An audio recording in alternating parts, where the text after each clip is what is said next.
In case you missed last week's announcement, you can now support Heavy Hands on Patreon. If you don't know what Patreon is, it's basically ongoing crowdfunding. Essentially, it's a platform that will allow you, our listeners, to patronize our show in exchange for rewards. Currently, we have rewards set for monthly pledges of $1, $3, $5, and $20. You can get your name read on the show or posted on the Heavy Hands website, and you can even get a guaranteed spot in the Heavy Bag, our listener mail segment. If you'd like to donate more than that per month, we're open to discussing other rewards, including custom scouting work and fight analysis. We've enjoyed bringing you all the finer points of face punching for the last year, and we look forward to doing so for a long time yet. Please help us cover our production costs and keep the show running smoothly each and every week. Check out Heavy Hands on patreon.com. I'm Connor Rebush, and if you are interested in the finer points of face punching, you've come to the right place. This is Heavy Hands.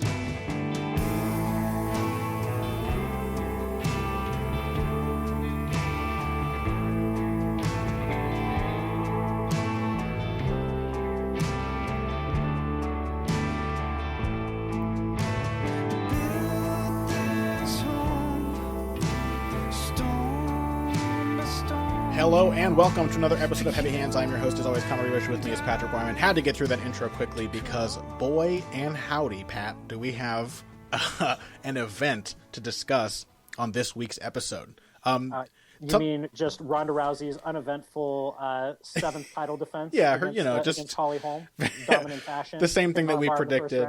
Yeah, pretty much. Just routine, kind of Ronda Rousey doing her thing. Something big happened over the weekend, Pat. Ronda Rousey got dominated and then knocked out in just under about 6 minutes by Holly Holm. And it was crazy. How was experiencing that moment for you? Did you get to see this fight live? I did get to see this fight live. Oh, it was amazing. I lost my mind. I was watching with a good friend of mine who had a baby a month ago. So the infant was in the living room watching with us. First fight the baby got to see was Holly Holm knocking out Ronda Rousey. So it's a big moment for that little child. I hope the baby wasn't a Ronda Rousey fan. No, the baby was not a Rousey fan. The baby was rooting for Holm from everything I could tell, based on all the physical and verbal cues. Yeah, it was nuts. It was probably the greatest live sporting moment I've ever experienced. And I don't regret discounting Holm as heavily as I did, because being that surprised was just a treat. It's crazy to have something that unexpected happen, and that was beyond unexpected. The first good punch Holm landed was a shocking moment to me. I was like, wow. And then Rousey failed to clinch her. Then she stops the throw. Then she escapes the armbar. Then she proceeds to beat Rousey up, and then she knocks her out, just progressively more dominant as the fight went on. Just crazy. This is a moment that MMA fans are going to be talking about for years and years. I have no problem calling this the biggest upset in UFC history. I have no problem with that either. I mean, I think there are several that are larger betting odds wise. I don't think that there's any that's more meaningful. Sure, in the sense of what it means. And betting odds are not necessarily the best way to tell about how big an upset is, because if the odds are wide enough, people are going to put money on Holly Holm, and good for those that did. Yeah, well, especially because even though Holm closed only at plus, I think she closed at plus 525 at most books. Up until like 3 or 4 days before the fight, Holm was as high as plus 1200. Yeah, which would have been straight up the largest upset in UFC history. Yeah, it was just late money that came in because the odds were far too tempting for a lot of people. Yeah, it was sharp money that came in on Holly Holm towards the end. Yeah, yeah. But kind of in general, a couple of things come to mind first and foremost. That I think that because of the dominance of the last 3 or so minutes of the fight, the first minute of the minute in the second round, and then the last 2 minutes of the first round or so, I think that people have kind of missed how competitive and close the first 2.5 minutes were. Sure. I'm glad you said that, because we were talking before we began recording. We were saying how, and what was it that made me think of this? Because we were saying that, Rousey, she had a couple moments. She badly hurt Holm at least once, and seemed to knock her off balance at the very least 2 other times in that first round alone.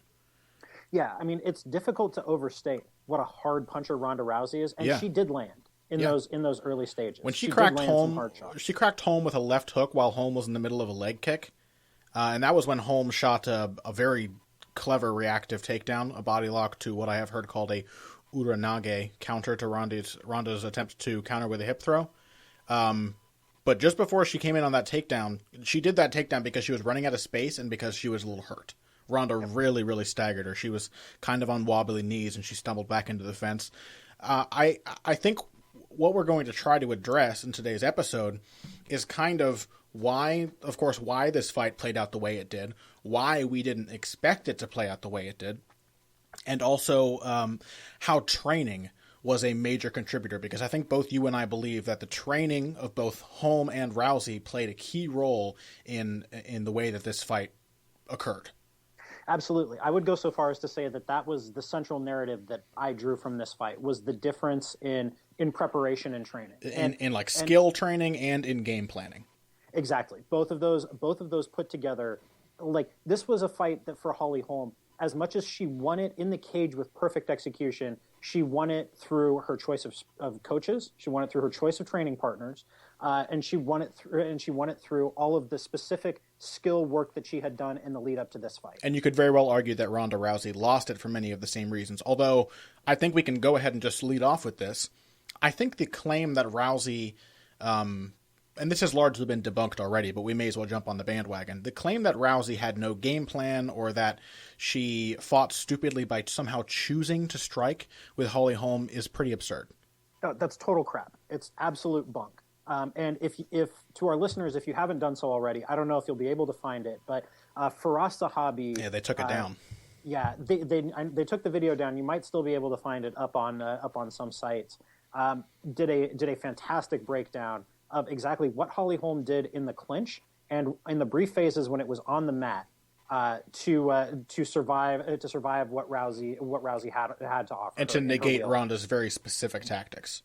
Yeah, and so what Rousey came out trying to do was trying to pressure. She came out trying to do what she always did. It was not a failure of game planning. It was a failure of the technical skills necessary to execute that game plan against an opponent of the highest caliber. Sure, and Holm was large, strong, and much longer than Holm, so it made perfect sense for Rousey, who is much more comfortable in the clinch and on the ground than she is on the feet, to close the distance as quickly and as often as possible. So that is not bad strategy. And when she got inside, she attempted a great many takedowns. She was constantly trying to get in the position. I think at a certain point in the bout, she seemed to kind of get tunnel vision and start trying to force her throw, the harai goshi, or the my judo terminology is horrible, but either a throw or like an inner reap, like some kind of leg reap throw that she typically does from the headlock position.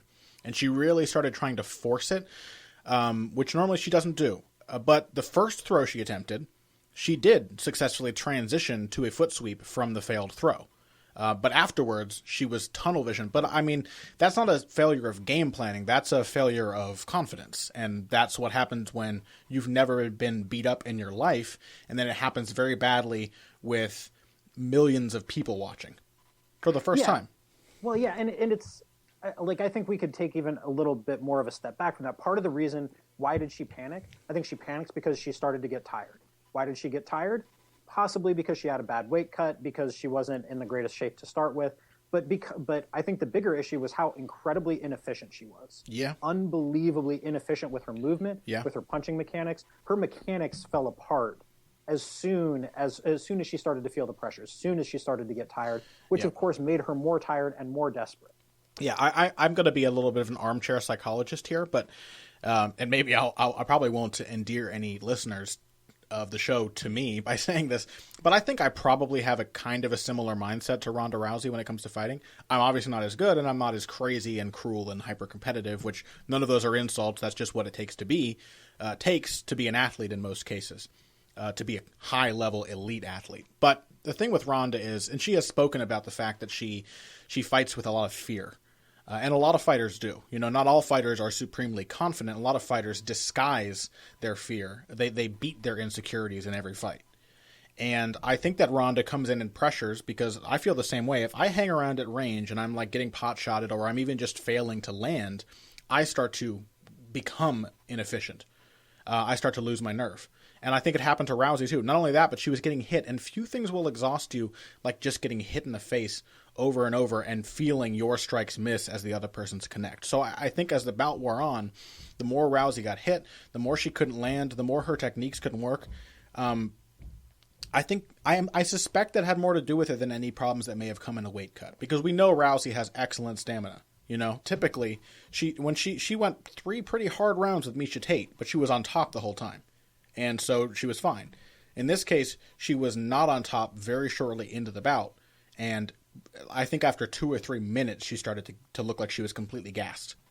So one of the things that I've started doing, following your lead on this, Connor, is I've started putting on the fight in the background to watch as we're recording this. And one of the things that I'm noticing now on this particular watch that hadn't totally occurred to me beforehand was how much Rousey had to move. And how, I mean, I had thought about this in the big picture, but just the individual granular level of how much space Rousey had to cover because her footwork was so inefficient. Because she was chasing, because she was never cutting Holly Holm off. She had to move probably twice as much as she really needed to had she been more efficient. And she ran. She's running after Holm, who's cutting much tighter angles, and that's an exhausting thing too. It's exhausting and it's frustrating because it triggers your fight or flight instinct. Okay, so let's get into that idea of inefficient footwork and what really caused Rousey to struggle so much in this fight. We mentioned that it wasn't just game planning. In fact, her game plan seems pretty sound. Had she had the necessary skills to execute it against this particular opponent, she probably would have pulled off the same fight she usually does. But she was lacking a few key skills. I think that's the real thing. And I think both you and I suspect strongly that her head trainer and boxing coach, Edmond Tarverdian, has not done a very good job of improving her abilities over the past few years. Seemed to start well. She developed a jab. She started to punch in combination, but it didn't improve past a certain baseline. And we can get into that further along in the episode, but one of the things that really sticks out to me, and this I think goes into that inefficient footwork, Ronda does not know how to place her feet. Nope. And she has not been corrected. If you watch her on the pads, there are a lot of very frustrating videos out there, and GIFs and whatnot, of Ronda hitting the mitts with Tarverdian and just feet staying in one place, throwing like a 12-punch combination, something that would never, ever happen. She's never had the opportunity to do that, even against much less effective movers than Holly Holm. She's never been able to just plant her feet and unload with more than 3 punches in a row, because you have to make adjustments if you're going to throw combinations like that. And while she's doing this, her back foot is always stuck out so far behind her body. And that may not sound like a big deal to a lot of people, but for a pressure fighter, you rely on the ability to move forward, not necessarily just straight forward like Ronda did here, but move forward on angles. And to drive forward while you punch, you need to have your foot under your body.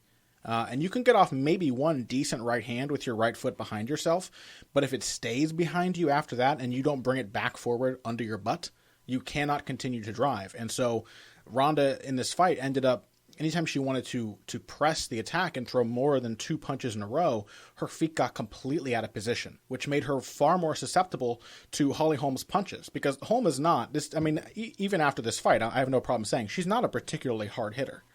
I don't think she's a hard hitter at all, in fact, by boxing standards. Would you agree?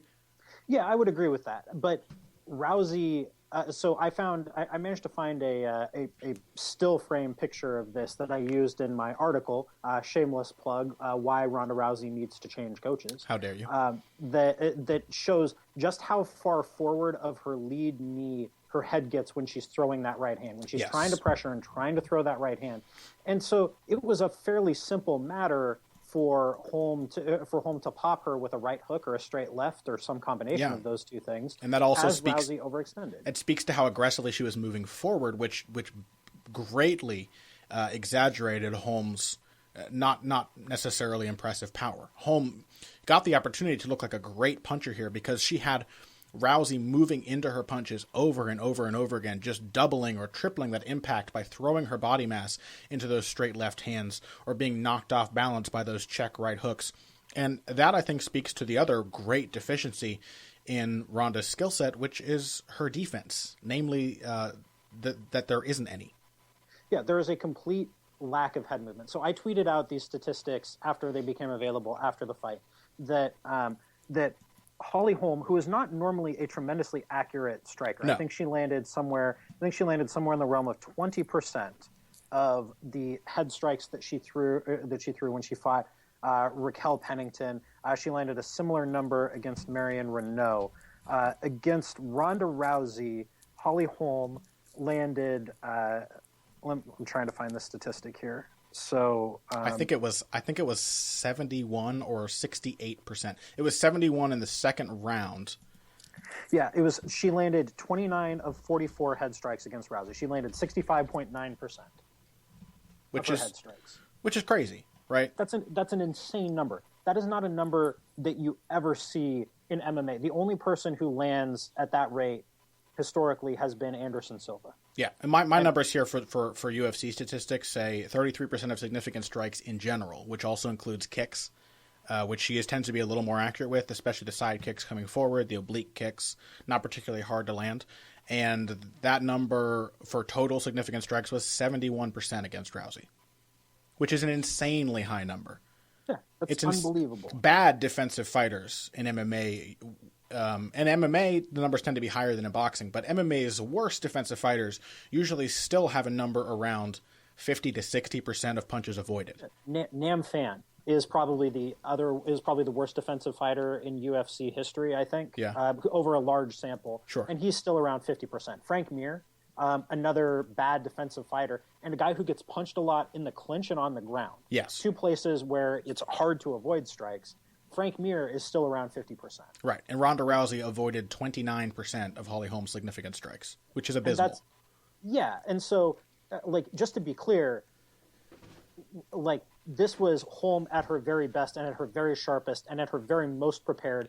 Holm had Rousey down perfectly. She had been perfectly prepared for this, yes. And she had perfectly prepared herself to get that range right. She knew what Rousey was going to throw at her. So that was not solely a failure of Rousey's. It was also an accomplishment of Holm's. Yes. But Rousey didn't make it hard on her. No, absolutely. Holm was perfectly composed, perfectly prepared, but Rousey was a far better matchup for her than any of us realized. And that really comes down to her lack of defensive ability. So, why don't we talk about what changes she could make in training to approach a rematch? Because they are talking about doing an immediate rematch. Whether that's the best idea for Ronda, I'm not sure. The crazy thing about this is a brief aside. People are saying, as if it's not fair to Holly. They're like, why doesn't Holly get to fight somebody else or something? She's the champ. A Ronda Rousey rematch is about 3 other non-Ronda Rousey fights for Holly Holm. As a champion with pay-per-view points, she's not going to complain about fighting Ronda Rousey again. No, fighting Ronda Rousey again is Holly Holm's retirement fund. It was probably already by far the biggest payday of her career. This is, if the UFC does anything other than put that rematch together, they are literally setting just bales of Benjamins on fire. They're dousing it in gasoline and setting it on fire. Now, I wouldn't complain if they let Ronda fight somebody else first and give her a tune-up and have Holm fight somebody that's unlikely to beat her so they can keep the championship fight on the line. But they'll probably book the rematch. And if they do, what changes would Ronda have to make to be as competitive as we thought she would be going into this fight? So I think that it's helpful to identify a couple of characteristics of good pressure fighting in general. Sure. And to contrast that with what Rousey did in this fight. So we've mentioned the footwork. What do we mean when we say that? Well, when you want to pressure somebody, that doesn't mean that you just run straight at them as fast as humanly possible. You need to cut off their space in a systematic and efficient fashion. So you want to move forward and they want to move laterally. You need to do things to take away their options for lateral movement. So that means when they try to move to your left, you move to their left. You cut off that escape angle. When they try to move to your right, you throw a strike off the right side to catch them as they move. You need to disincentivize them from moving in either direction, whether that's through the positioning of your body or using strikes to cut off the space. Using strikes as a way to make that not an option for them to move that way. To me, there are 3 key footwork techniques for a pressure fighter that are absolutely essential. You need side steps. You have to be able to just step side to side. So whichever direction you're going, that foot moves first, completely horizontal. Next foot moves the exact same distance. You maintain your stance while moving side to side. you need to be able to take diagonal steps forward so that you can attack without giving up that lateral movement so that you're not easily outmaneuvered, which means if you're stepping forward to your left foot leads, moves sideways and forward at the same time. Your right foot follows. If you're stepping to your right, then it's kind of like doing a rear foot or a right pivot. Your right foot leads to an angle, kind of like a shift, and then your left foot follows. And you need back foot pivots, where you'll spin on the heel of your back foot rather than pivoting on the ball of your front foot so that you keep the center of the ring or cage to your back. Because if you pivot on your front foot, you are turning away from the center. And if you pivot on your back foot, you're pivoting, or you're basically making the center of the ring your fulcrum. And you need those things to be able to keep your opponent in front of you and cut off their escape routes without even moving. Because if you can stand directly in front of them, you have a threatening angle to either side. And every time you turn with them, the center of the cage is still at your back. You have just drastically reduced their paths of escape. Yeah, so a really good example of this is when George St. Pierre fought Carlos Condit. So George St. Pierre is not a pressure fighter. George St. Pierre is the stereotypical outfighter. Against Carlos Condit, he had to play pressure fighter because Carlos Condit was trying to execute the same kind of game plan against GSP that he did against Nick Diaz, and that Holly Holm attempted to do against that Holly Holm utilized to such great effect against Ronda Rousey here. GSP, when he pressured, made it look effortless. He made it look so easy. Why? Because he utilized all of those things. He utilized all of those skill sets. And GSP's got great footwork. He does. That's the strongest part of GSP's game.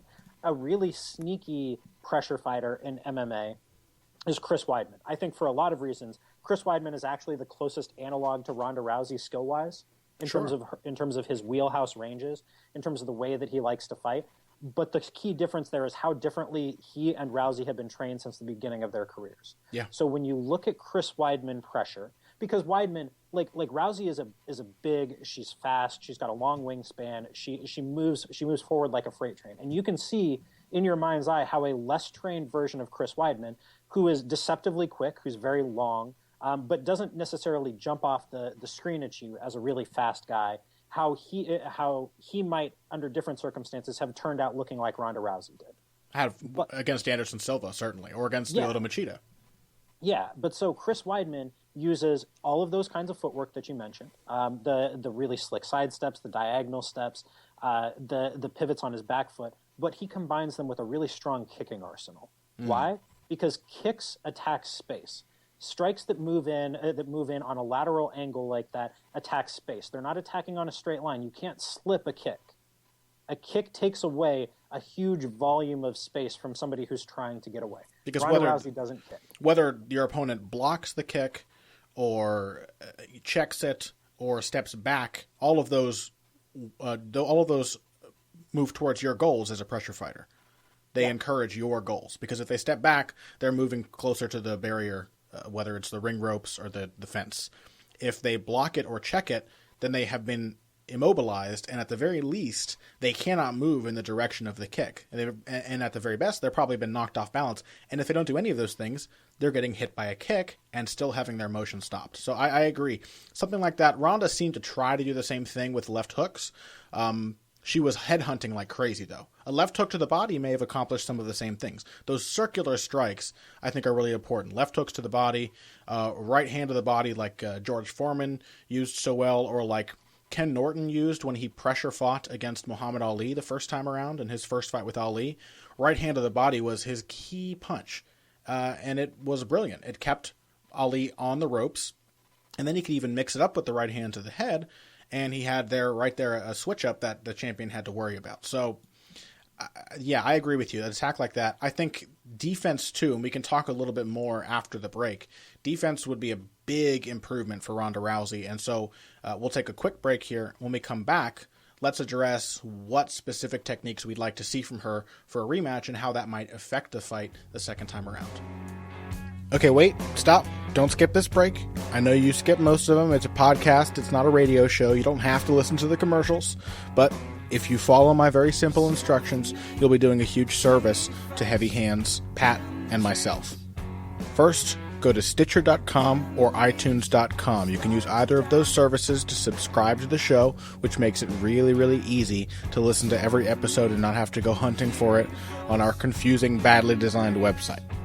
Once you're there, give us a positive rating and a positive review. That means go to the little 5-star thing and click on the star all the way to the right. That's a 5-star rating. That's the best one you could possibly give us, and like 20 or 30 words about how you enjoy the show. It may not seem like much, but it's a huge help to us, and we really appreciate it. It helps us bring Heavy Hands to an ever-increasing audience, which is just good for everybody. So thank you for listening. Please take the time to give us a positive rating and review. Next time that you're on at your computer, at your phone, whatever, iTunes.com, Stitcher.com, search for Heavy Hands, give a positive rating and a review. Thank you. And now, back to the show. And we are back. Okay, Pat, I mentioned defense before the break. What specific changes in defensive acumen would you like to see from Ronda Rousey that would keep the same thing from happening to her again in a rematch with the new champ, Holly Holm? Well, so two things. She needs to move her head off the center line as she moves in. That's one of the problems with being a pressure fighter, is your opponent knows you're going to be coming after them. Yep. So if they're confident and they have nice tight footwork of their own, good technique, good timing, they can pick their spots to throw at you, knowing more or less where you're going to be. Yeah. So you can't be predictable in leaving your head exactly where they know it's going to be so that they can hit it. It's one of the more fearsome fighting styles, but arguably the most vulnerable, being a pressure fighter. You are there to be hit constantly because your entire game revolves around moving into your opponent's range. Exactly. If you do not make efforts to be defensively sound, if you rely entirely on your durability, you end up eating 70% of your, or 66% of your opponent's headshots like Ronda Rousey did here. So you need to move your head. And you notice Chris Weidman, for example, does a really good job of moving his head off the center line as he comes in. Conor McGregor has multiple layers of defense as he moves in. Not so much in his last fight, but historically he's done a good job of using. I have a feeling if Conor McGregor fought a male Holly Holm, he may have run into just as many punches. Of course, McGregor is possibly more durable than Ronda. Probably more durable. He certainly took enough punches from Chad Mendes, and a harder hitter as well. Yeah, and has a wider arsenal. Yeah, I tend to give him a little more credit as far as defensive responsibility. Sure, that's true. I think he's a little better. But so you need to, A, head movement, but B, it helps to keep a nice tight guard as a pressure fighter. I think for most pressure fighters, it behooves you to utilize a high guard as you come in. Not necessarily not for the hands up, not necessarily for what am I trying to say here? You need every possible line of defense you can get as a pressure. Sure, fighter. I think a tight guard is valuable. It doesn't necessarily have to even be like a double forearm guard, as they say. A lot of great pressure fighters keep a tight sort of shell guard. Well, they keep their body covered and hide their chin behind their shoulder, and then use a lot of head movement, come in low, and evade damage that way. I think the important thing is you need, as a pressure fighter, you need to be able to slip your head offline in both directions. It's very, very risky when you can only move your head one way. So you need to have nice loose hips. Ronda probably does, although judging by the way that she has been punching, she may have stiffened them a little bit in learning punching technique the way she has, because there's not a lot of hip mobility in the way that Tarverdian has taught her to punch. Well, so I think that a lot of this, at the end of the day, this just kind of occurs to me now, a lot of the problems here come down to stance and basic mechanics. Sure. With Ronda Rousey. She doesn't have her feet under her body. She's not moving at the hips. Her hands are not necessarily in a useful position a lot of the time, either for defense or for offense. You know, I hate when people harp on hands up over and over again, but having your hands in an accessible, ready position is very important. Yeah, when you look, it doesn't occur to you so much as you're watching the video of this, but if you look at pictures, if you look at still frames, note just how often Rousey's hands are not in a position to do anything useful for her. Sure. It's shocking. As I was looking for pictures to put into the various articles that I've written about this, it's shocking in how few of them Rousey's hands, like in action shots, as there are punches being thrown, like as there are things happening, how little of the time Rousey's hands are in spots that are useful. Yeah, and I think ultimately, everything that we're saying, and we can't say this with absolute certainty. We haven't been in the camp, but ultimately I think everything we're saying really comes down to training environment and specifically trainer. I really think that if Ronda Rousey sticks with Edmond Tarverdyan, I sincerely doubt his ability to prepare her to do any better in a rematch with Holly Holm. I think from everything that I've seen, mostly just brief clips, so I have to give myself a disclaimer there and everything, but everything I've seen of their training is Ronda basically being what I think of as a focus mid hero, getting to look like a monster on the mitts or on the bag, and applying things completely unrealistically. It's a horrible, horrible cliche, but the Bruce Lee quote, board, no hit back, really applies to this situation. Ronda Rousey's pads don't hit back. In fact, I shared a GIF on Twitter the other day of her hitting, the body pad and everything. Tarverdyan commits one of the cardinal sins of mitt holding, which is that when he throws a hook for Ronda to roll under, something she has never ever done in a fight, and this is probably why, he deliberately misses her head. He throws it over the top of her head, a nice even arc, so she doesn't have to evade it. So she's never having these sort of the requirements of good defense being reinforced. And I doubt that she's doing any good partner drills to learn to apply them against an opponent in a controlled situation. Yeah, I mean, I think, and we've talked about this before, you and I both think that mitt work is substantially overrated as a training tool. Hugely overrated. I think it's largely a thing for shows because people are very impressed by it. It makes a loud sound. It's what Kenny Florin would describe as sexy training. Yeah, I think that there's a use for it if you want to work on very specific things at the end of your camp. Like I've seen in person Firas Zahabi holding mitts for his brother. His brother was getting ready for a fight. This was like their last training session before a fight. And they were working on very specific things and very specific triggers for his counter. Sure. And I think in that scenario, mitt work is useful, but not as a staple of your training. The staple of your training should be partner drilling. And there are a lot of ways to make focus mitts or tie pads a more viable training tool. Yes. You can apply. You look at the way that ties hold pads. Yeah, that's exactly what I was thinking of. Ties hold pads. It's basically sparring, especially the way that ties train, because they don't do a lot of hard sparring, but they hit their pads really hard and they get countered when they're hitting pads. It's not a controlled situation in which they get to show off. They get to hone their reflexes with a surface to hit safely. Because training at full power with tie kicks and checks and elbows and things would be really dangerous. You look at a tie mitt session or a tie pad session, and almost always the pad holder is wearing shin guards. Sure. Why? Because when you throw a kick off the pads, they're going to throw a kick right back at you to make sure that you're on point. Yeah. And you may get kicked in the head in that scenario if you're not paying attention. Like there are videos of Farang going to Thailand and working mitts working pads at a Thai camp and getting knocked out from something like that. Sure, or even just getting knocked down. They come in for a telegraphed kick and the pad holder teeps them and throws them off. Or the pad holder walks aggressively at you without a prompt, and you have to realize that you need to teep to keep them off, or you need to counter them, or you need to pivot. It's very much like sparring. And that's not the only way, right? A lot of times, a lot of boxing trainers who I respect a lot, like Emmanuel Stewart, I have great respect for Emmanuel Stewart. He's one of the guys credited with creating focus mitts and really popularizing them as a training tool. And Manny Stewart used to train like specific combinations with his fighters, very specific maneuvers. Not big flashy things, but something like, all right, I jab, you come back with a counter right hand, and then you pivot out. Something that really has basic, fundamental practicality in a real live fight situation.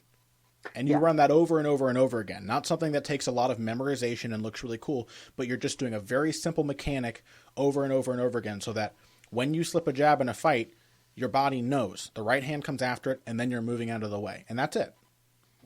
Yeah, so I think that there's a lot of truth to that. We're on the same page in that I don't think neither you nor I think that there's a whole lot to be gained from her staying with Turban. No, I sadly I sincerely doubt that she will leave him. Yeah, they've got kind of without straying too far from our focus on this show, which is technique and strategy and the finer points of face punching. They've got a whole weird thing going. Well, evidently Ronda Rousey had to beg Tarverdyan to train her. which is a whole other sort of thing that we don't need to get into. Where there are many other trainers out there likely begging to train Ronda Rousey. Many trainers would love to work with a fighter of her level of talent and commitment and skill. So not to pile on, but I've heard like a lot of negative things from people who have worked with her in the past, that she is not easy to train. Oh, I don't doubt it. But that she's pretty thin-skinned and pretty sensitive, and she doesn't like criticism. And I don't doubt it. But like, for example, somebody who's great at building confidence in their fighters, Rafael Cordero. Yeah, you and I both think that would be the perfect coach for her, because he trains pressure fighters. He trains technical, generally speaking, pretty defensively responsible, aggressive fighters. He hones and refines that aggression into something replicable from fight to fight. Yes, and I think Rousey probably does have some confidence issues. I think they have been masked by her pressure fighting in the past. But in retrospect, her first few minutes in this fight, they look no different from her last fights. It's just that Holm made her techniques look ineffective, and then the confidence issue started to become a problem rather than, a spur that drove her forward. So working with Cordero, who has said time and again how important it is to build up confidence in your fighter and to just have them, always be giving them positive advice, telling them what they can do and how they can react, rather than telling them what they shouldn't do and what they should avoid. I think that sounds perfect for Rousey. And there's the added benefit that Cyborg Justino, who used to train with Cordero, evidently does not anymore. So there might not even be a conflict of interest. Obviously, we can't give a professional fighter like Rousey career advice, but it seems like it would be a perfect match, and she wouldn't even have to leave LA. It's almost too perfect, Yeah. But you also mentioned Freddie Roach. I think Freddie Roach could do really good things with and she her. loves boxing. We know that because of working with Tavernian. She has a fascination with boxing. So Freddie Roach, I'm sure, would be happy to work with her. He's spoken about her in the past, and he's also very good at honing aggressive fighters. Yeah, there are options for her. She is not stuck. I think it's important that we kind of cap off this discussion by saying this, that Rousey can get better. There's no reason that she can't win a fight with Holly Holm. Sure. There's how many times have we seen pressure fighters corral outfighters against the fence and go to work? We just spoke about Chris Weidman earlier. He fought two of the best outfighters in MMA history and beat them both. Yeah, Rafael dos Anjos beat the crap out of Anthony Pettis. He sure did. In a matchup that was, I think, the closest analog for this one. In terms of how the pre-fight predictions matched the actual course of the fight, because everybody knew going into that fight that Rafael dos Anjos was going to pressure and that he could force Anthony Pettis to the fence. Yeah, everybody knew in this matchup that Holly Holm was going to try to stay away from Ronda Rousey and that she was perfectly capable of doing it. But in both cases, except for you who picked Rafael dos Anjos in that fight, Connor, everybody, the kind of prevailing wisdom was that the more dynamic fighter in Anthony Pettis, and in this case Ronda Rousey, would find a way to get the fight-ending offense out there at some point. That the other person might be up on the cards when it happened, but that they would find a way to make their dynamism work for them. The same reason that most of us picked Rose Namajunas over Carla Esparza. Not me. I picked Carla Esparza. Good for you. Good for you. But my thought was very similar to this fight. I thought she's just too offensively potent. She will likely not look perfect all the time, but 5 rounds is a long time to spend with a vicious finisher. Just like in this fight, it didn't take that long, and the person I thought would be the more, the offensively potent fighter spent much of the fight just slowly being broken down. And I do think, I think I did pick Anthony Pettis. I think officially I picked Pettis, and then in the days leading up to the fight, I was all over social media I don't know, guys. I think Rafael dos Anjos might win, but I think I have a habit of chickening out in these kinds of matchups. I didn't. I don't actually think you did. I think you were on the record on air as we were doing this saying. I hope so. The show, saying that you picked Rafael dos Anjos. I hope so. That makes me look like a prescient motherfucker. You were a prescient motherfucker. I chickened out with. I think I chickened out with Dillashaw over Burrell too. You did chicken out with Dillashaw over Burrell. Even though I really thought he could beat him.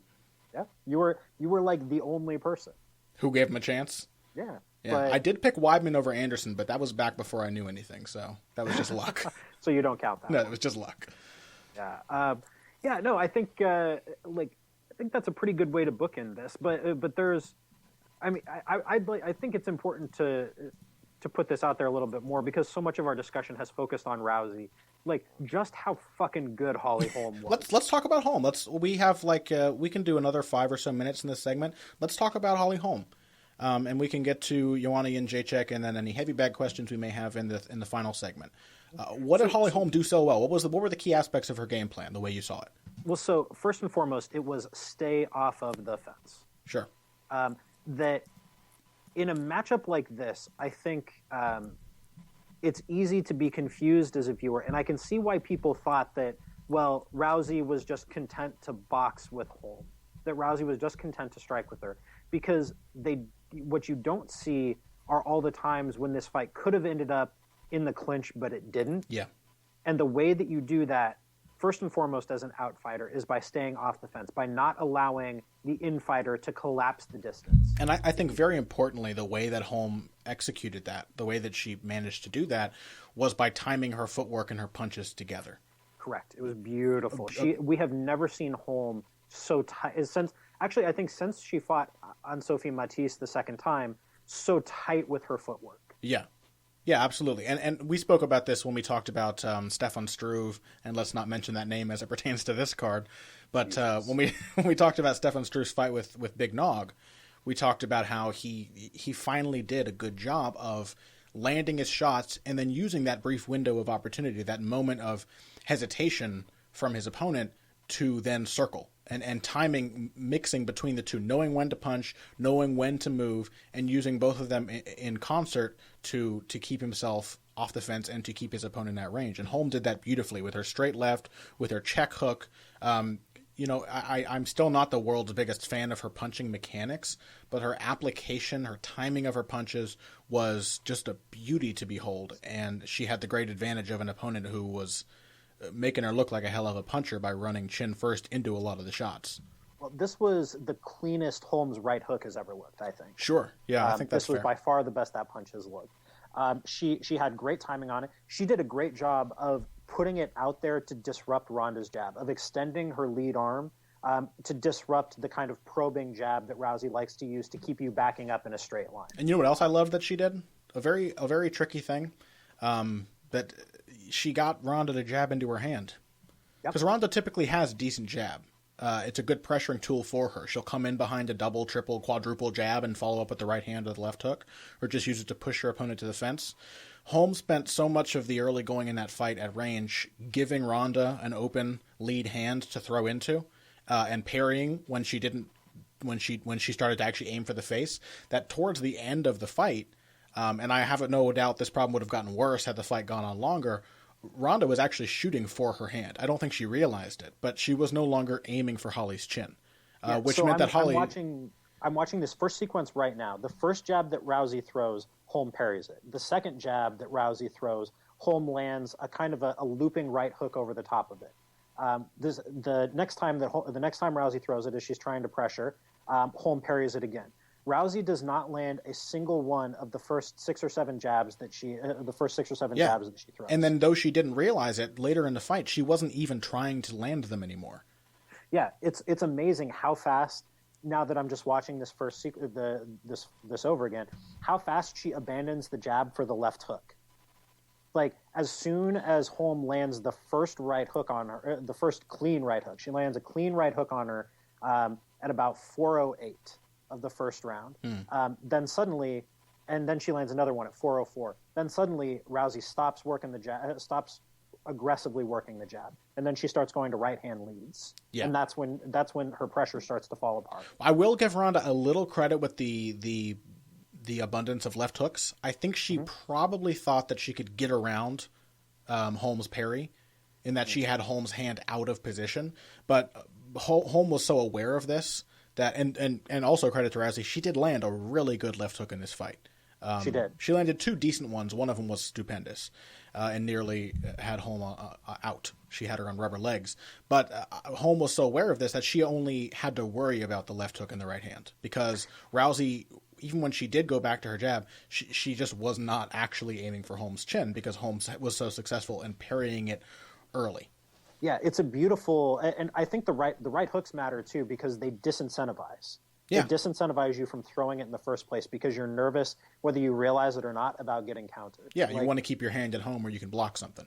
Yeah, in this fight, Holm looked like a couple of other Greg Jackson and Mike Winkeljohn trained fighters who have successfully executed game plans like this before, in terms of the way that she picks her spots to throw and the way that she mixes up her footwork. Looked a lot like Carlos Condit against Nick Diaz, and looked a lot like John Jones against Daniel Cormier. Can we talk about that? Can we talk about that takedown that Holm hit?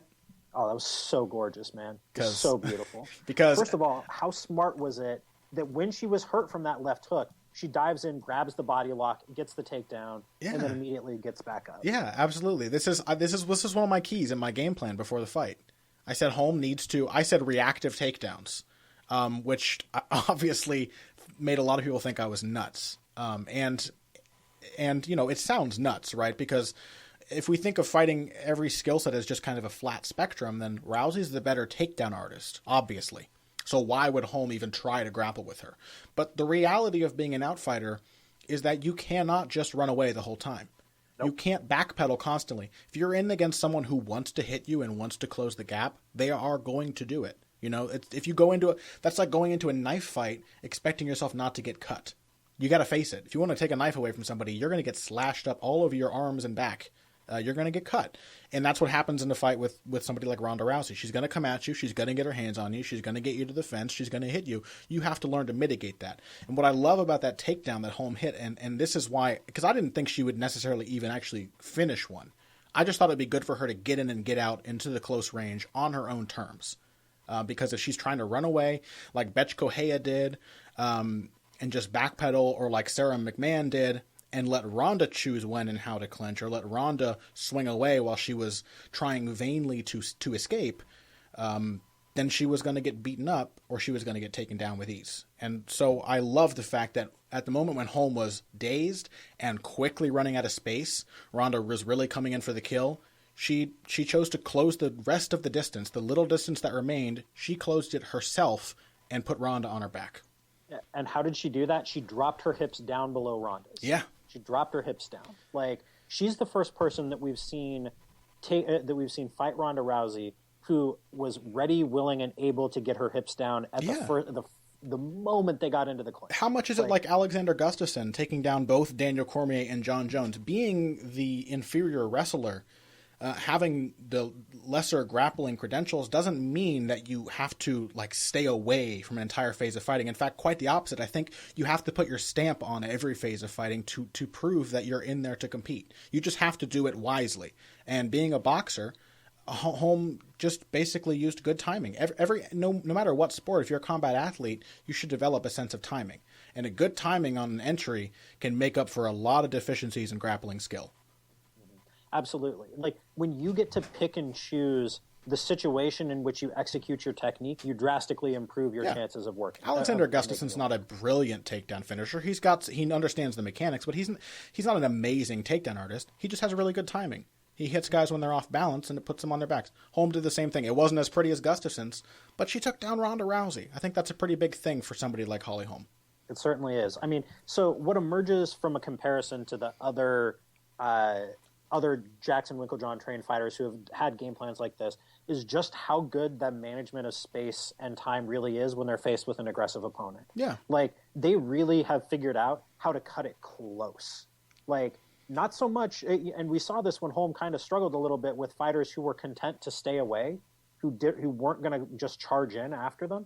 Like, Holm struggled a little bit to find her space and to find her timing. Oh, yeah. But when she was faced with somebody who was going to be coming right at her, I think this speaks to the quality of simulating live training that they give their fighters, that Winkeljohn and the other striking coaches there. Because she didn't seem surprised by a single thing. She didn't seem shocked that the space was being taken away. She didn't seem like she was unprepared for anything. No, it was a brilliant job of preparation and an even better job of execution. I mean, I think it's hard for us to overstate how good Holm was in everything. Yeah, absolutely. I can't disagree with any of that. So I think that wraps up our discussion of this momentous fight, this huge moment in the history of MMA. And no, I don't think I'm being hyperbolic when I describe it that way. And that ends this segment as well. When we come back, we're going to talk a little bit about the co-main event battle between Joanna Jedrzejczyk and Valerie Letourneau and answer a couple questions from you, our listeners. Okay, so here's another way you can help us out. Go to your couch, lift up the cushions, and scrounge around in the creases for change, lint, like bent paper clips, like a thumbtack that you stab your thumb on and then you scream alone in your living room. Throw all the stuff out except the change. All right, now take that and deposit it into your bank account or your PayPal account. Head over to heavyhandspodcast.com and click on the donate button on the right side of your screen. Whatever money you just found, which you weren't using anyway, send it to us, all right? Because Pat and I will use it. That money helps us keep this show on the air and free of charge, which is great for you. It's great for us because that way we're making a little bit of money. The donations are a huge deal for us. So please go to heavyhandspodcast.com. Any spare change that you might have lying around, hit the donate button on the right side of the screen and send it our way to help us keep this show live. Thanks. And now back to Heavy Hands. And we're back. Pat, let's talk about Joanna Jedrzejczyk, Joanna champion, the Polish power, who battled Valerie Letourneau over the weekend in the co-main event, a fight that was so much more competitive than we expected it to be. I even said, in my Sherdog preview before this event, I said there exists a universe in which Holly Holm can win the most boring fight ever. Both you and I were wrong about that, about how boring she would have to be effective. But I said that because of that Jedrzejczyk was my surer pick than Ronda Rousey. I have a sure thing pick on my previews, and I made Jedrzejczyk the sure thing. And she did win, but it was really not as uncompetitive as I expected it to be. Even if Jedrzejczyk did walk away with most of the rounds, most of them were fairly competitive. Yeah, absolutely. And to me, this fight showed the flip side of what we were talking about with bad coaching regarding Ronda Rousey and Edmond Tarverdyan. This fight showed to me what good coaching can do for a durable and undeniably talented but overmatched fighter in Valerie Letourneau. Yeah. One of the things that you and I talked about a very great deal about her leading up to this fight and during and after her fight with Marina Moroz back in August was how good her triggers were. So when we say trigger, we mean the thing that launches a counter combination, generally speaking, or the move that launches a particular sequence. She'd very quickly, quite possibly what we were talking about with mitt-work before, she had very clearly prepared for specific techniques and prepared very specific counters for them. Precisely, and that is almost entirely a function of coaching. Sure. When you see somebody with triggers like that, set, defined, identifiable, and obviously correct triggers, then that's a sign of really, really excellent coaching. Good drilling. Yeah, and that's exactly what kept Letourneau competitive early in this fight. Like, she was ready to catch Jedrzejczyk's kicks. She caught her kicks with great regularity. She was ready to counter Jedrzejczyk's left hook and jab with differently targeted right hands. Mm-hmm. She worked on targeting her left kick and the range of her left kick. It was clear that she was ready for exactly what Jedrzejczyk was going to do. Obviously, it wasn't enough. But the fact that she was so much more successful than all of us, with good reason, thought she was going to be, speaks to what coaching can do for you. Yeah, absolutely.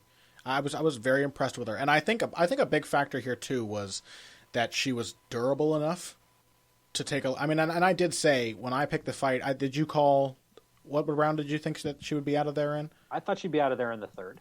Okay, and I think I said the same thing. I think I said third round.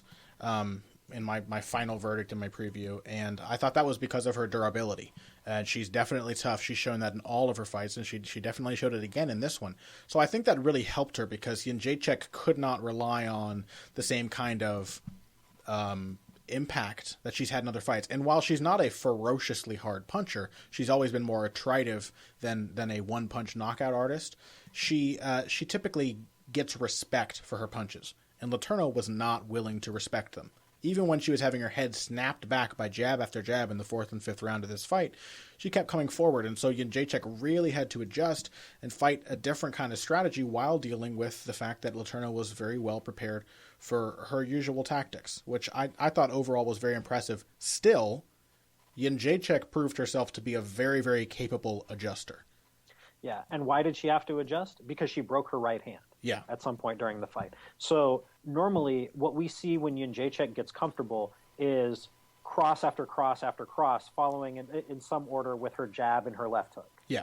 Like what she is really heavily dependent on a cross and an overhand as her power shots in the midst of her combinations as she starts to find her rhythm and her range. Yeah. We didn't see that from her in this fight. The only time when we saw her really throwing right hands after, say, the second or the third round, we think that that's when the break occurred. Might have been as early as the first, was when it was clearly on one of her triggers, when she wasn't even thinking about it, obviously, and suddenly she was throwing the right hand, whether she really intended to or not. She stopped really leading with it and setting it up so much as she was reacting with it. When she was thinking about it, she was throwing a right elbow or kind of short arming her cross as a means of transferring weight to set up the next shot in a combination. Yeah, or kind of flashing it to make Letourneau think about it.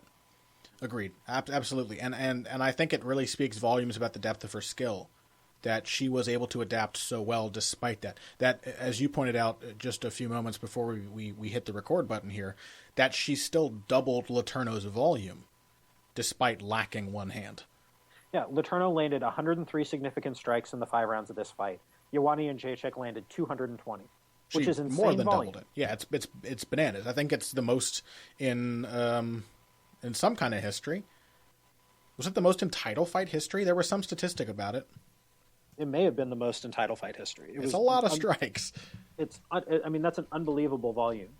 But you get a sense for the depth and the breadth of Jedrzejczyk's skills that despite not being able to really throw a right hand for probably more than half of the fight, she was still able to put that kind of output out there. She just adjusted. She's like, okay, well, if I can't do that, I can still use my right leg to kick. I can still throw right elbows. I can go southpaw, and I can set up left straights and left kicks off of my right kicks. Mm-hmm. Like that, she knew that she had other options. She didn't panic, and she managed to make it work. Yeah, as it turns out, Jedrzejczyk's 220 significant strikes were a UFC title fight record. And they were also the second most in a UFC fight in general, behind Nate Diaz's fights. Nate Diaz's 238 at UFC 141, which I believe was the Cowboy Cerrone fight. That was the Cowboy Cerrone fight. Yeah. So, and there were a lot of punches landed in that fight. Yeah, an awful lot. Fun fact about Nate Diaz in that fight: he broke the record set by his brother Nick against BJ Penn, only 2 months earlier. Really? Yep. Mm-hmm. I don't think of Diaz Penn as being that many punches. I don't know why. Dude, rewatch the third round of that fight. He beat the ever-loving shit. Yeah, I do remember that. I remember that. Yeah, and that was way back when I hated Nick Diaz, so it was an uncomfortable fight to watch. Yeah. Before I learned to love him. Yeah. So anything else we need to say about this Jedrzejczyk-Letourneau fight? I don't think so. I wish we had more to discuss about it. We obviously, though, and somebody said something on Twitter the other day, like, we get it. Ronda Rousey got knocked out. Talk about something else. It's hard to avoid talking about it because it's just so unexpected and so damn fascinating in how it happened. To me, as well as many other hardcore fans, we went into this show saying, oh, Jedrzejczyk is the star of this show for me. We thought the main event was going to be either boring or the same as always. It just didn't turn out that way. And our expectation that it would be boring and or the same as always is what is kind of what makes it so deliciously shocking, right? It's what makes it such a fun thing to talk about. So, we don't have as much time to talk about Jedrzejczyk. She's awesome, though. In the near future, we'll probably, whenever her hand heals, be able to talk about her rematch with Claudia Gadelha, which will be an incredible fight to break down. So I'm looking forward to that. We do have a couple of heavy bag questions, though, so let's get to those.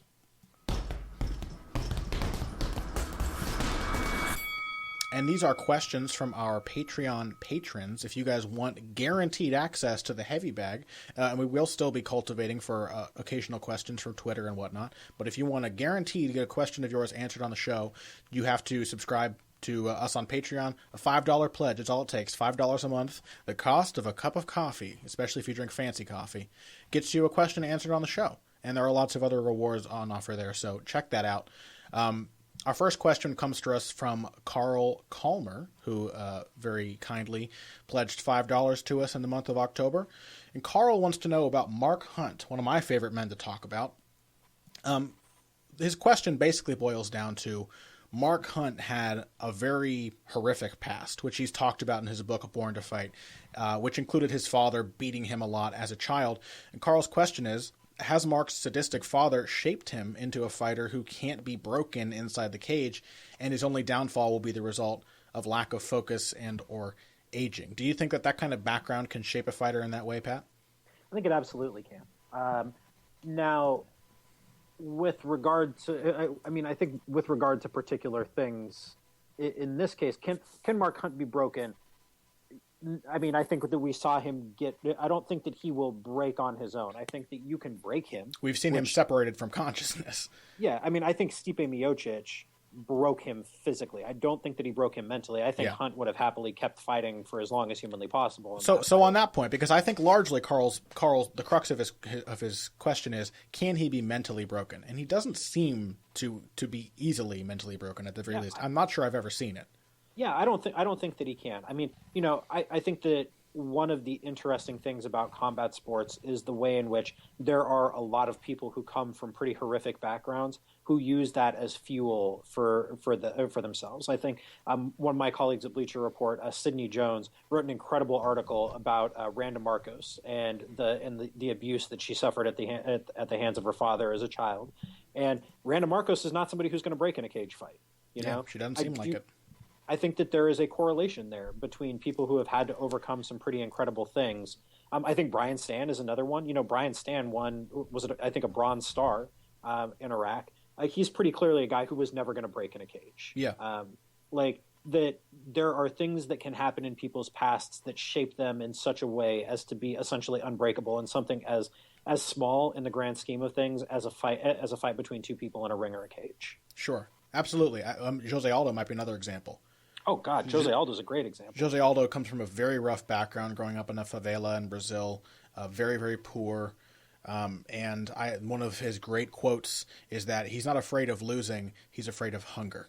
And that just kind of tells you about his mentality. Like, as you say, how could something as small as a prize fight possibly break him mentally when he's been through so much in his life? So I absolutely think, and I think this is just a good opportunity to just note the difference in psychology between what we might think of as a normal person, or the kind of way that we view people we know in our everyday lives, and that of elite athletes. Because I think this is difficult for a lot of people to understand. We can even tie this back into the Ronda Rousey fight. I think that people look at Ronda and they're like, oh, she's a bitch. Like, that's really the way a lot of people respond to her attitude. She's an elite athlete. I don't think that the circumstances that produce what we would think of as a normal person almost ever lead to somebody who can compete at the elite level of a sport, especially with the large pools of talent from which these sports draw from today. Hyper competitiveness, the amount of, as I said before, kind of cruelty it takes to be a prize fighter, the willingness to absorb punishment for something that seems so trivial, those are not the traits of a normal person. A normal person would take the first punch and say, nope, I'm leaving. This is not for me. Or a normal person would lose and be okay with it. Fighters like this, often they hate losing more than anything. They have this hyper competitive streak to the point that they will kill themselves in the gym to get back on the winning track. It's not a normal trait. Yeah, it's really not. I mean, and we talked a little bit earlier about Ronda Rousey and fear, and how she's talked about overcoming that fear through aggressiveness and pressure when she fights. I mean, I recall a conversation I had with Fabricio Verdum before a class that he was teaching. A friend of mine asked him, kind of out of nowhere, totally randomly, and he was, in hindsight, this friend of mine was embarrassed that he asked him this question. He asked him, Fabricio, do you get scared as you're walking out? To which Fabricio's answer was no. Yeah. Like, am I scared in a fight? Like, he was almost like offended almost. Yeah, it was like a completely foreign concept to him, ludicrous. The idea that he would be afraid. Yeah, and when some fighters are afraid, Frank Mir famously has talked about how terrified he is in fights, but it doesn't necessarily mean that all fighters have the same mentality, but there's something that makes an elite fighter that isn't in most people. Yeah, whether it's the fact that you're scared and yet you still overcome it to the extent that you can fight another human being in a cage, or whether you just don't have that response, period. And Fabricio doesn't have that response, period. Yeah. And it's kind of difficult to fathom. It's hard to relate. Yeah, that's something, you're gonna that marks off people like that from the normal population. Michael Jordan, using any sort of perceived slight as a way in his head to drive that competitive fire and that competitive urge. I think I mentioned the Black Jesus comment that he famously made to Reggie Miller on this podcast at one point, right? I think so. Like, yeah, those are not the actions of a normal person. And every once in a while, it's worth reminding ourselves that most of the people who do this job, most of the people that we talk about in this show are not wired like normal people. Have you read that wonderful ESPN profile on, I'm going to mispronounce his name, is it Rajon Rondo? Rajon Rondo? Rajon. Yeah. Mm-hmm. If you haven't read that, anybody out there, please read it and realize it's almost like and I hope I don't offend anybody here, but it's kind of like autistic behavior in that like a guy like that doesn't even get normal people in the same way that we don't get him. Mm-hmm. There's a gulf. And it's a very fascinating profile on ESPN there. We have one more question before we wrap things up. This one is from Shane Walsh, who very generously pledged $10 to us last month. Thank you very much, Shane. His question is titled, he gave us little subtitles here, Kill the Body. He's asking about liver strikes. He says, since day one, the liver strike has eluded me. I've tried kicks from southpaw, left hooks to the body, even countering the cross with a switch left kick, yet there is something missing. Is there a particular strike, combo, or tactic that will increase the chances of a beautiful liver shot? So a couple of components here to break down. So first of all, most strikes aimed at that side of the body, even if you do them right, whether it's a left hook, whether it's a kind of a shovel hook, an uppercut, a teep, front kick, round kick, whatever, most of them are not going to hit the liver to produce the kind of classic response. Yeah. Like it's a thing that's it's like a knockout shot to the chin. Most of the shots that you land to somebody's chin, even if it's a perfect shot, are not going to knock them out. Sure. You have to hit it just right to the liver to get that kind of classic bodily shutdown approach. And sometimes you're not even really trying to do it. It doesn't even have to be hard, but you hit it just right. Yes. They turn into it at just the right time. And it can just happen. Now, with that said, there are steps that you can take to maximize your chances of doing it. What are some of yours, Connor? Well, to me, I was just going to say that I think often with body shots, counterintuitively, accuracy is more important than power. Yes. And power certainly helps. If anybody watched the front kick that Kyle Noak landed over the weekend that just wrecked Peter Sabota, power certainly helps in landing a devastating body shot. But I think that location really matters. For me, the easiest place to get to the liver and the place that generally hurts the most when I'm hit, that seems to be the best way to line up a liver shot, is kind of right under the pectoral muscle. Right under the pectoral, not quite fully on the side. And so really if my arm is against my side, it's not going to be accessible. I have to have my elbow away from my body or my arm extended under the pec, slightly towards the ribs. I guess like directly under the nipple is like the most devastating spot for me. Is that your experience as well, Pat? I've got it a little different. I target it a little more towards the side, But the best tip that I've gotten from a Dutch kickboxer who throws a lot of liver shots and throws them real hard is that you want to throw your body shots with a slight angle to them. And this especially applies to liver shots, but it also applies to your straight rights to the body, to uppercuts to the body, obviously, but to hooks to the body as well. You want to throw them with a slight twist. So I throw my left hook to the body as more of a shovel hook than a straight hook, because your body is designed to take impacts to the body, to the torso straight on. It's not designed to take them with that slight upward twist. And I noticed I got a lot more devastating results when I came in kind of under to the right on the bottom of the rib cage, towards the side of your body, with a slight upward twist. That's why I think I find the under the pectoral. It's still sideward, of course. It's towards the ribs, but if you feel your body right there, your rib cage extends downward from that location, and there's a gap where your ribs are not covering. Really kind of like not on the pectoral muscle, but under it. That's a very good point. I think penetration, accuracy, those things are very important. Like dig is often more important than outright power or speed with a body shot. Just being able to drive through the muscle. One that could definitely take some real time to grasp and to get a hang of technically is timing. There's a great video out there. I think everybody should check this out if they're interested in hurting people with body shots, with Ricky Hatton, who was very famous for his body shot knockouts during his career. And Ricky talks about, it may have been an In This Corner segment, I'm not sure, but he talks about how he would go for a body assault. He would swing away, hitting guard or forearms or whatever, and then take a step off to the side, a slight pause, and then hit the body. And his aim was to hit the body right as the opponent was inhaling. Because most people, when they're expecting punches, they tense up, they'll hold their breath, or they'll expel breath and tighten the muscles in their abdomen. And this often happens when they're throwing as well, which is why sometimes if you counter someone immediately after they miss their right hand, as you talked about, Shane, their muscles are still going to be tense, and so it can be difficult to get the desired effect. But if you can time it correctly so that they're not expecting the strike, I think your chances of hurting them go up drastically. Because if they catch them breathing in or relaxing their muscles, then you're going to get that penetration you really want, regardless of how much power you really put into the strike. Yeah, the other big component here is angle. Yes. So I like to, before I throw my left hook to the body, I like to take a small diagonal step to the outside. So you're getting around more toward the side. You're not going to hit the liver hitting them kind of in the front of the torso. It needs to be off to the side to land that shot. And so you need that diagonal step toward their right hand. This also has the effect of taking you outside the path of a right hand counter to that shot. Which you're vulnerable for as you take your left hand away from your face to throw the punch. It can be a tricky thing. I think we've talked about this in the show before, but I think being comfortable stepping off line and closing the distance, getting that right angle to really comfortably throw a liver shot without feeling vulnerable or being vulnerable, it takes some practice. It's not necessarily a natural movement or a naturally comfortable position. It's not at all. Look at the way, if you're looking for inspiration, look at the way that Jose Aldo throws it against Mark Hominick. He's just fearless with it. Yeah.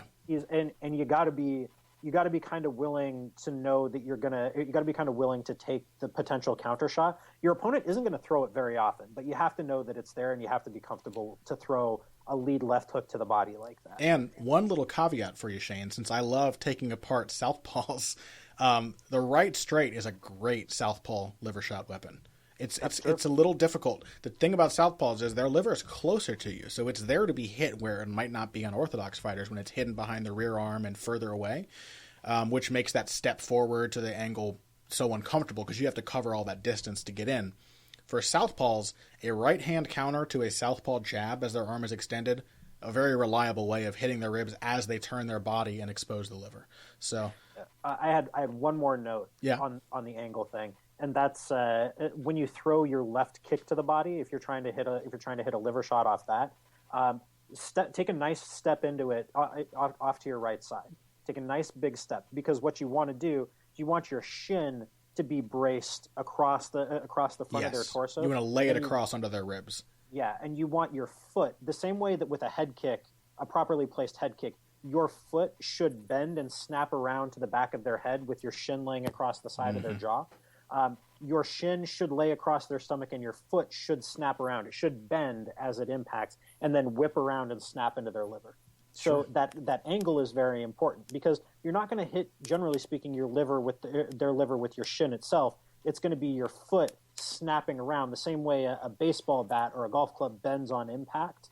Your leg bends the same way, but you get a snap to it. And as it snaps around the side of their body, your foot hits the liver. And the advantage of a kick is you cover more surface area with the kick, so you got a greater chance of finding that little opening in the musculature in the rib cage where that vulnerable liver lies. So that does it for us. We hope you guys enjoyed those answers to your questions. If you guys, anybody else out there has pledged $5 or more to the show in the month of October in particular, we've got a lot of guys out there whose questions we have yet to answer. Please send them to us on Patreon. You can send us a message through that service, and we look forward to getting to those as quickly as possible. Those of you who have pledged and asked questions for November, we're going to wait till the month of November ends just to make sure that all of our pledges are confirmed, and then we'll start going through your questions as well. So thank you to everybody who has supported us. We really appreciate it. Pat, do you have anything to plug before we wrap up? Oh man, most of my stuff is already out. I have the aforementioned take on Ronda Rousey needing new coaching. Take Quake. Yeah, that is a take Quake of a piece. Not quite sure why that one has blown up to the extent that it has, but a lot of people have read that. I have a matches to make article after UFC 193. Nothing terribly special about that. And then I will have a preview of this weekend's excellent upcoming show in Monterey. You can probably skip the prelims on that, except for Eric Perez versus Taylor Lapilus. but the main card's got some good fights. Got Henry Cejudo, got Kelvin Gastelum, Ricardo Lamas. There's some stuff to look forward to on that. I've got, as for me, I've got the Holly Holm breakdown, how Holly Holm beat Ronda Rousey. Part 2 of that will be coming out on the same day as this podcast. That's Wednesday. Show comes out every Wednesday. And I'll be looking at the knockout, the kick heard round the world, as it's been called, as well as some of the more subtle aspects of her game, like taking away Ronda's jab, fighting her off in the clinch, things like that. I will also have probably a Miguel Cotto Canelo Alvarez article going up on Flow Boxing before that fight this weekend. It's a huge fight for boxing. And also a rebuttal coming out very soon to a New York Times piece, the headline to which was, "Boxing is a brutal and fading sport. Could football be next?" So I've got a nice little rebuttal going into the history of boxing, which, curiously enough, Pat, has been a dying sport for about 100 years. In many phases, it just keeps on dying and yet never quite expiring all the way. It's funny how that works. It is very funny how that works.